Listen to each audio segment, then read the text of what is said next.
Bom dia, queridos e queridas, graça e paz. Como é que você está? Como é que você tem enfrentado esse tempo? Esse tempo que para alguns é difícil, para nós é um tempo de oportunidade para a gente crescer, para a gente amadurecer, para a gente extrair coisa boa para a nossa vida. Não deixe o inimigo colocar aí ansiedade, não deixe ele vencer você com preocupações.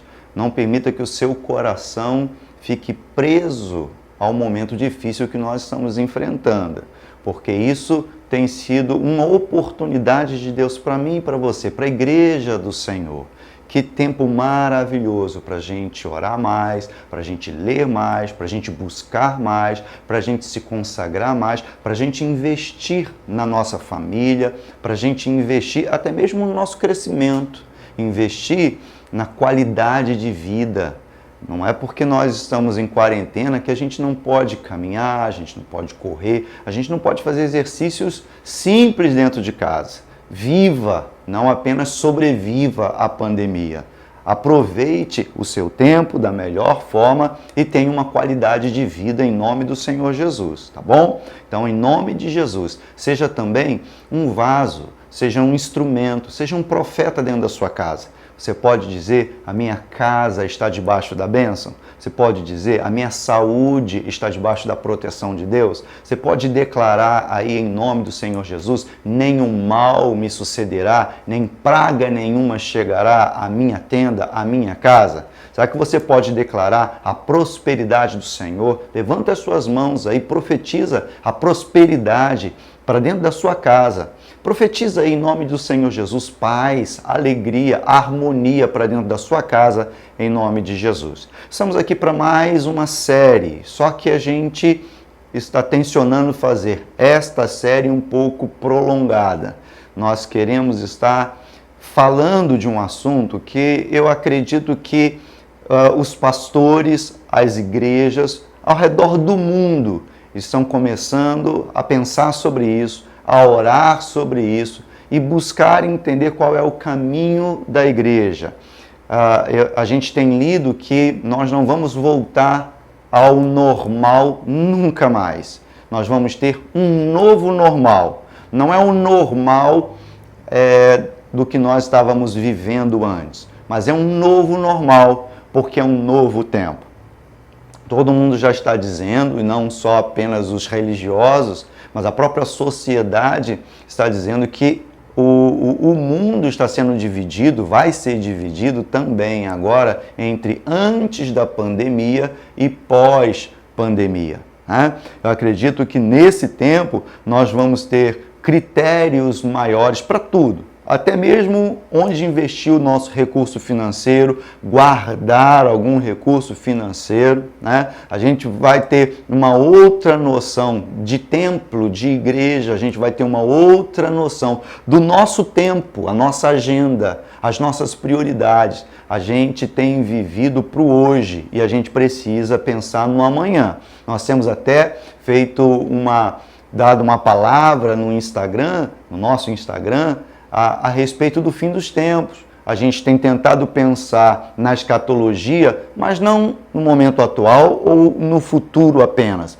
Nós temos feito uma linha do tempo, do que é histórico, né, no que está no passado, até chegarmos na era da igreja, na dispensação da igreja, para então falarmos sobre o futuro e nos situarmos. Nada é mais importante nesse momento do que nós entendermos onde nós estamos e para onde nós estamos indo. Senão nós vamos ficar perdidos, nós vamos andar de forma circunstancial. E o que Deus quer é nos levar para o centro da sua vontade, porque é ali que está a nossa segurança, é ali que está a bênção aonde nós vamos usufruir, desfrutar e a nossa vida vai ressignificar. Nós vamos ter uma nova forma de ver a nossa vida, o propósito da nossa vida e o que nós estamos fazendo aqui nessa terra. Na grande verdade, a gente já está percebendo que não é o dinheiro que vai controlar, não é a política. A gente está vivendo um tempo em que as estruturas elas estão sendo mexidas e elas precisam ser mexidas mesmo.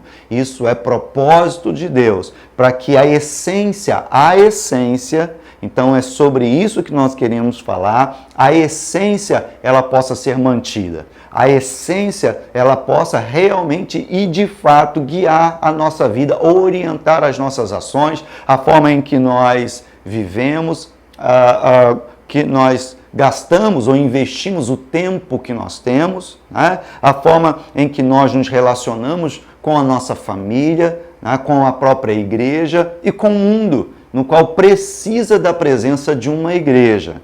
Então, porque o mundo precisa entender o que é essencial, Deus quer fazer com que a igreja entenda aquilo que é essência, aquilo que é essencial. E a gente vai ver isso em Jesus Cristo, porque Jesus Cristo, ele não se deixou distrair por nada. Ele veio para um propósito e ele cumpriu esse propósito. Ele recebeu de Deus uma missão e ele entregou para Deus essa missão cumprida. E ele disse lá na cruz, está consumado. O que ele consumou? O que ele veio fazer e ele fez e deixou então de legado aos seus alunos, aos seus discípulos. Ele não apenas fez, mas ensinou aos seus discípulos, nós, a igreja do Senhor, o caminho, o que é essencial para a vida da igreja. E é sobre isso que nós vamos falar durante toda essa semana, talvez a próxima semana e talvez a próxima semana. Mas que isso nos ajude, como Igreja Metodista Betel, que isso nos ajude como igreja presente aqui no Brasil, ou quem sabe até em outros lugares, a gente abrir o nosso entendimento, porque quem tem ouvidos para ouvir, ouça o que o Espírito está dizendo ou quer dizer à sua igreja. Tenha um dia de bênção, tenha um dia de paz, que o seu coração seja guardado em Deus, que você se alimente de Deus e que Ele possa estar falando ao seu coração, ensinando a guardar todas as coisas para que você possa, no dia em que o Senhor Jesus te chamar, você se apresentar aprovado diante de Deus. Deus te abençoe e não se distraia com nada desse mundo, em nome de Jesus. Deus te abençoe.